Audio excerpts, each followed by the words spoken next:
भैया एक चाय लाइएगा।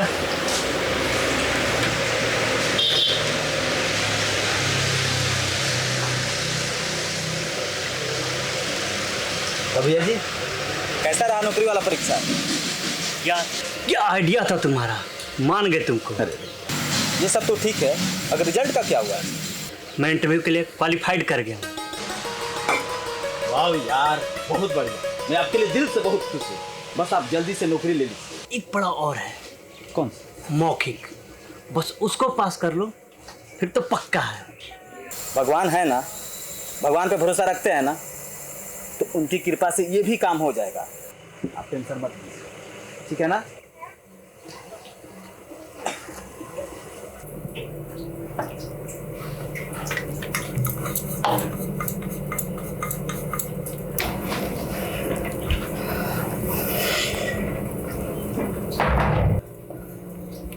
समीर, क्या हुआ तुम्हारे टेस्ट का? हाँ मैं पास हो गया। कल इंटरव्यू के लिए जाना है। बहुत खुशी हुई जान के। पहले से पता होता तो कुछ अच्छा बना लेती। जाओ जाकर फ्रेश होके आओ और आके खाना खा लो। कल की तैयारी भी तो करनी है। जी ठीक है।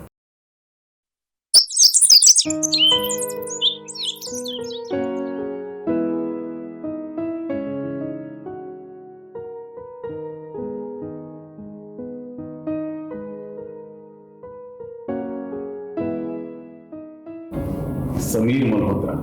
Yes sir.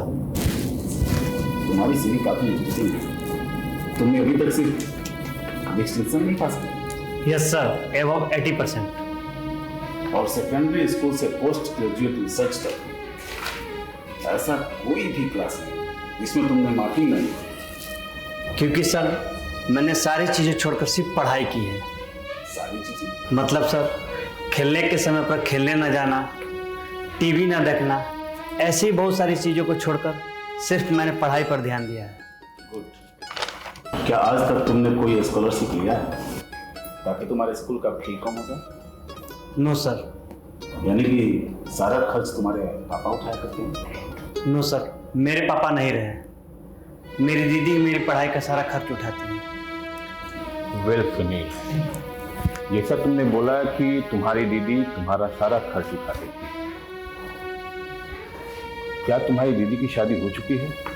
नहीं सर, अभी नहीं हुई है। तुम्हारी बहन तुमसे कितनी बड़ी है? कोई 10 साल।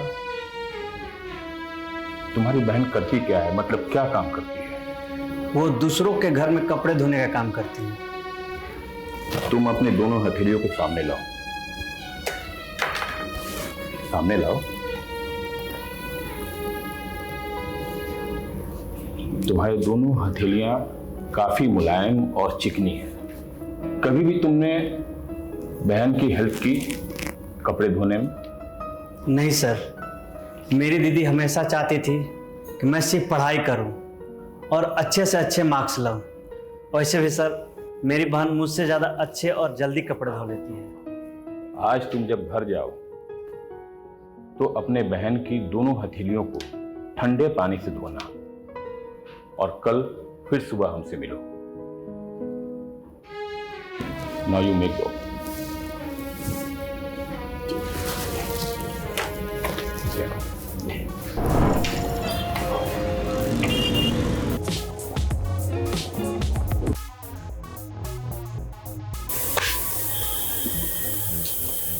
भैया एक चाय लाइएगा। लगता है भैया इंटरव्यू अच्छा रहा। हाँ बस समझो हो ही गया। हो भी गया? मतलब अभी कंफर्म नहीं हुआ है? मुझे बस एक टास्क पूरा करना है। टास्क? अब कैसा टास्क? डायरेक्टर्स ने मुझे मेरी बहन की हथेलियों को धोने के लिए कहा और उसका एक्सपीरियंस उनसे शेयर करना है। कल बस यही टास्क है। अच्छा, इतना काम करने पर नौकरी मिल जाएगी ना फिर? तब तो बहुत अच्छी बात है भैया जी। हाँ, लेकिन एक बात मुझे समझ नहीं आई कि ऐसा टास्क क्यों दिया गया जो बड़ा अजीब सा है। ये अजीब है, लेकिन पता है कभी कभी अजीब सा काम भी ना भविष्य के लिए बहुत अच्छा काम करता है। आप टेंशन मत लीजिए, खुश मन से जाइए, अपना काम पूरा कीजिए, बाकी सब कुछ अच्छा ही होगा। ठीक है ना भैया जी?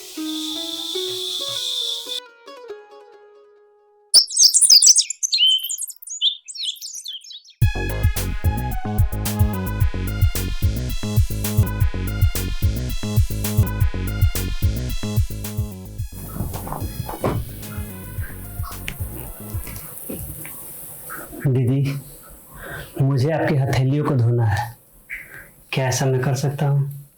हाँ, मगर तुम मेरी हथेलियों को क्यों धोना चाहते हो? कुछ नहीं, बस ये हुई।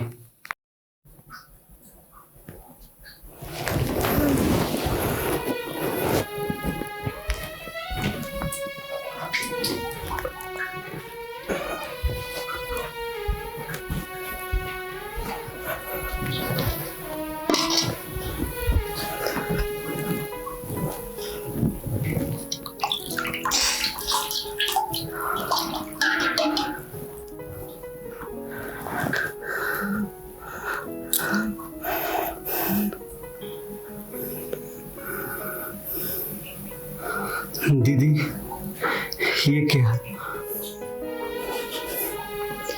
माँ बाबूजी के गुजर जाने के बाद तुम्हारी पढ़ाई का सारा खर्च मुझे ही उठाना था, और हम इतने सक्षम नहीं थे कि सब कुछ इतने आसानी से कर सके। बस एक सपना था कि तुमको पढ़ा लिखा के एक अच्छा आदमी बना सके, और इसके लिए अपनी परवाह क्या करे।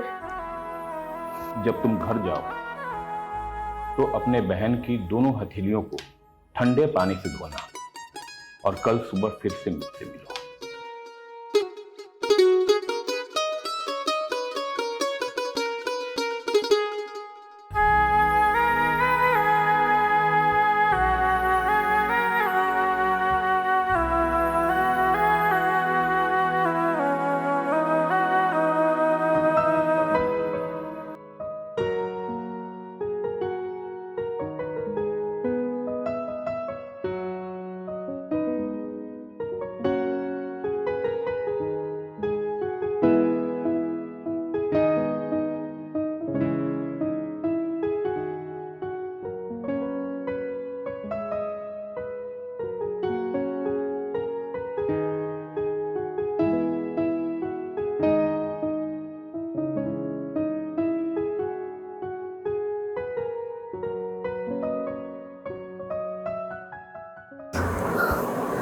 मैं आपका भाई हूँ, और बचपन से आपने मुझे राखी बांधी ताकि मैं आपकी रक्षा कर सकूं, लेकिन ऐसा ना हो सका, बल्कि आपने मेरी बचपन से रक्षा की। कहीं मैं असफल ना हो जाऊं।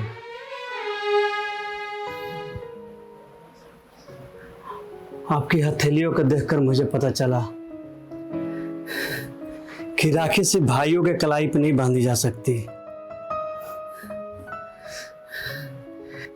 ये वो बंधन है जो सब एक दूसरे की कलाई पे बांध सकते हैं, जो जिसके जीवन में रक्षक बन के आया है, जैसे कि आप मेरे जीवन में रक्षक बन के आई हो। इसलिए इस राखी पे सबसे ज्यादा हक आपका है।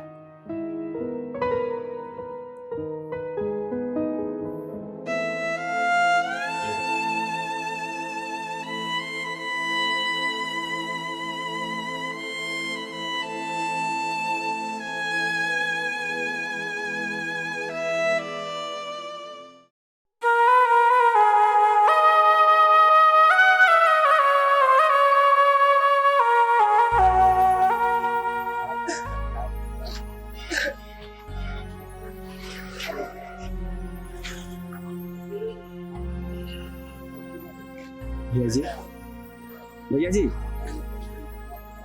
भैया जी, क्या हुआ? आज बड़े परेशान दिख रहे हैं। नहीं, बस कुछ बातों से मुझे बहुत कुछ सीखने को मिला, जिसमें तुम लोग भी शामिल हो। शायद यही कारण था कि डायरेक्टर सर ने मुझे मेरी बहन की हथेलियों को धोने के लिए कहा था।